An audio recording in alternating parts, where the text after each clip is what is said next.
bansang Pilipinas. Ang bansang Pilipinas ay may likas na tinatagong yaman, katulad ng mga likas na kagandahan ng anyong lupa. Paan ang nangyayari? At parang walang lakas loob tayong ipaglaban ito dahil hanggang ngayon hindi pa rin matapos ang labanang ito. Kanino ka ba dapat talaga, Spratly?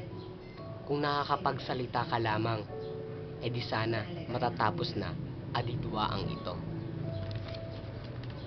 Hindi ba tayo pwedeng sumigaw sa kanila at sabing, I'll never give up, para isuko ito dahil mahal ko ang bansang sinilangan ko?